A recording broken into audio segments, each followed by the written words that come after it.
Target is a great place to be. I don't know where I was going for this intro, but this is 3 Target horror stories animated. What is going on, guys? It's your boy Deadpool Gaming 101 here, and we are doing another reaction video. This one should be different. I'm kind of drifting a little bit away from the music stuff for a little bit, so I don't get fucking striked by YouTube or get a copyright claim or get my channel removed. You know what I'm saying? So, yeah, we're gonna take to animated horror stories. Well, technically animated scary stories, or ASS for short. So yeah, let's go. Let's see these. I have been working in a Target for a long time. Okay. We face all kinds of customers every day, from the over-demanding dad to nagging kids. We try to manage everyone with a smile. Yeah. But some customers turn out to be completely different. I hope he has a permit for that concealed weapon. What they appear. It's not really in the beginning. concealed though. It's out in It the was open. a boring Tuesday night. Can we talk about that for a second? Is that Flat Stanley's gun? Like, that gun is practically non-existent. It's just, it seems like it's just a design on a shirt at this point. I think it might be, honestly. Different from what they appear in the beginning. It was a boring Tuesday night, and I was cleaning the store. Okay. It was near closing hours when I noticed a woman standing in front of a shelf full of toilet paper. She was nodding her head from left to right and talking to herself in a very weird manner.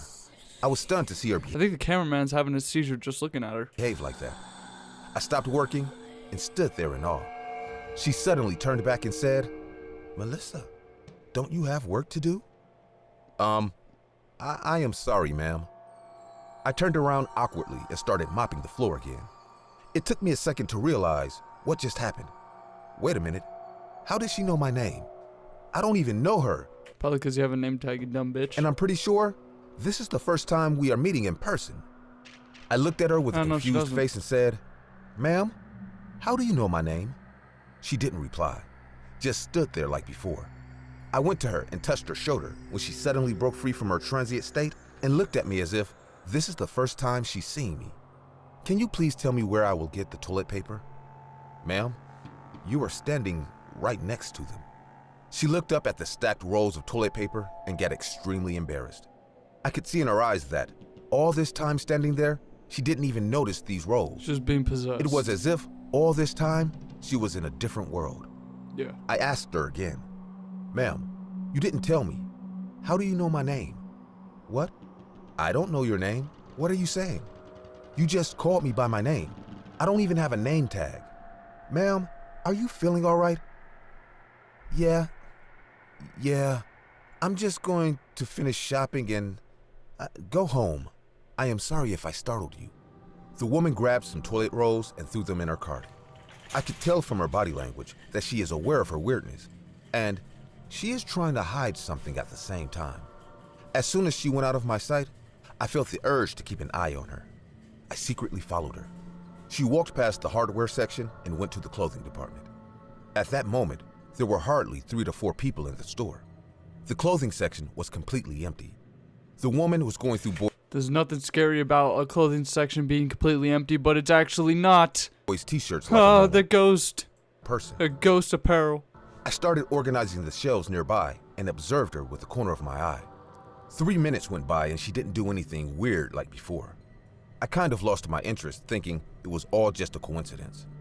I might have taken 5 to 6 steps when I heard a chuckle. As I looked back, I met with a disgusting sight. She was pulling her own hair and chewing it like crazy. The way she was eating her own strands of hair made me shudder in disgust. Saliva was drooling from her mouth, and her eyes were moving around like crazy. I couldn't wait and watch her going on like this, Her eyes were and moving her eyes were around. moving around like crazy. They're just looking up. What the fuck do you mean they're moving around like crazy? They're just moving up. I couldn't wait and watch her going Like on they're like just looking this. upwards. I rushed to the counter and called my coworker, explaining this emergency situation. Right. By the time I reached near the counter, I saw other customers leaving and Paul locking the main entrance. "Don't! There's someone in here." "What? Tell them we are past closing hours." "No, you are not getting it. There's something very wrong with her. You need to come with me." The usual routine was to lock the main Let me entrance guess, after 10 she's p.m. not gonna be there. and leave for home using the back She door. never was there. Paul and I have worked many shifts together, and we were the ones who left the store last. I escorted him to the clothing section where I saw the woman last time. There was no one else in the store, and Paul was getting anxious to leave as well. What is it, Melissa? There's no one here. No, I just saw her right here. She was eating her own hair. I'm telling you, there was something wrong with her. Look, I don't have time for all this. Let's make a quick round around the store and leave. I have a date to go to. We started searching the store. Okay, Paul was walking casually while I Simp. searched for that woman frantically. I even called out to her. Ma'am, where are you? We are about to close the store. Please come out. But no sign of her. We came back to the entrance. I still couldn't shake off that memory of seeing her chewing her hair when I heard a gasping sound. My eyes went to Paul, who was standing right beside me.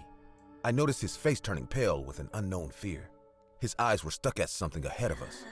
As I followed his eyes, I found that same woman standing in front of us. But this time, there was definitely something wrong with her. Her eyes were turned inside her head, revealing the white area. It was so scary for that moment, it felt like she had no eyeballs. She was breathing heavily while making a groaning sound. I whispered to Paul in a low voice, "She's the one I was talking about." Paul took a step ahead and said in a fumbling voice, "Ma'am, are you all right? Should we call for an ambulance?" She didn't reply and then smiled at us in the eeriest way possible. I took up my phone and started dialing paramedics because it was clear by then that this woman is not in the best shape. I was about to make the call. Because your pockets are just in the actually that eeriest way big. possible. Bruh. Wish my I took pockets up were that big to put my phone in them. My phone and started I put them in the tinier dialing pocket. paramedics because it was clear by then put it that in this the tiny woman pocket. is not in the best shape. I was about to make the call when the woman started to choke. She was choking on the air and gagging in pain. It was as if something is stuck in her throat. Her gags soon transformed into horrible coughing, and Paul and I just stood there cluelessly. We had no idea what was happening to her, eyes. and we were so much taken aback by this terrible sight that we forgot to act on it. She slowly crouched down on the floor while coughing and gagging. "Oh my God, she's about to vomit," Paul Yeah, said in help disgust. her. But what happened afterwards, none of us expected to see. What? The woman shoved her index finger inside her mouth and started to pull something out of her throat. It was a freaky, scary sight to watch. After a few seconds of suffering like this, something actually started to come out of her mouth. Hair? Once she took her fingers from her mouth, we saw what it was. Believe me or not, that woman pulled out almost a ball of hair strands from her throat. Yes, all that hair she ate back then, she pulled it out from her stomach. I can't tell you how slimy and filthy it all looked. But there we were, watching this awful scene like statues.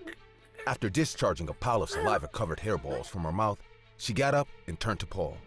Her inverted eyes turned back to their normal shape and she said, "Please, help me. She's trying to replace me." "Who? What do you mean?" Paul asked her, but before she could reply, something inside of her started to break her bones from within. Her body was bending upwards and downwards, sideways and in every direction possible, like crazy while her bones snapped. It was a scene from an Exorcist movie, and we Yeah, had no seriously. idea what the hell was going on with her. I didn't wait anymore and called the paramedics. Why didn't you call the paramedics while she was fucking pulling hair out of her throat, you stupid dumb bitch? Paul screamed in fear as neither of us were able to witness this woman turning into a vegetable with her bones breaking one after the Did you just say she turned into a vegetable? Bruh. other.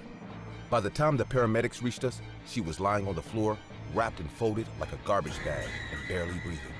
Her eyes were popped from its sockets with enormous pain and fear. Even though she was taken to the hospital, she couldn't be saved. Yeah, she was Paul fucking took a dead. leave Her to get his bones shit- got snapped, and you were too fucking slow to respond to fucking call the police, you stupid bitch. God, get her help when she was pulling hair out of her throat. Together and didn't discuss a word about that woman or that night to anyone. But I couldn't just let this matter go. A few days later, I went to the hospital she was being taken to and asked a nurse I'm about her. probably only gonna watch this one scary story, and I'll just cut it up into like 3 parts or something. I had to give quite a description of her condition, and the nurse recognized. "Oh, you mean Miss Ruby? Yeah, it was bound to happen anyway." I obviously got pretty shocked with that kind of reply and asked, "What? Why are you saying that?" The nurse told me she knew this woman from her neighborhood. Ruby lived close to her house. She had no family and was on her own, and she worked as a medium in seances. Oh, so she was a medium, so the demon ended up getting inside of her. Hope she didn't let it in, because that would be the dumbest idea you could ever do. Nobody ever wants to be possessed by a demon, and this is why. The nurse also told me her profession took a huge toll on her, and that in her last seance, she got very sick as the spirit denied going back. I understood why Yep. She allowed it to go inside of her. Great. she said someone is trying to replace her that night. All her spooky behaviors were the result of being possessed. Yep. I don't know if all that is true or she was just a very sick individual. But trust me, the way Paul and I witnessed her bones breaking, it has to be some evil force lurking inside her at that moment. There's no human on earth who can break his or her own bones like that. Often at You'd night, be surprised. You can bite your finger off like a carrot, and that contains bones. woke up imagining those snapping sounds and her gagging voice trying to ask for help as the uninvited guest took over her body. Creepy as shit. Oh, well. Okay. No, oh my god. IMR. Okay, I'm fucking retard over here. Okay. So, we're going to leave off on this episode. That was pretty interesting. There's so many things that were wrong about that. Why did the lady not call 911 before the lady fucking died? Why did she say the clothing rack was empty, but there were fucking ghost clothes there? Why the fuck is her pocket so big? Why the fuck did she let a demon into her body? I don't know. This episode got me triggered. This shit dumb. That's why I like it. Okay, well, thank you guys so much for watching. If you did enjoy, please give me a like and subscribe to my channel. Turn those notifications on, and I will see you guys in the next episode. See you, boy.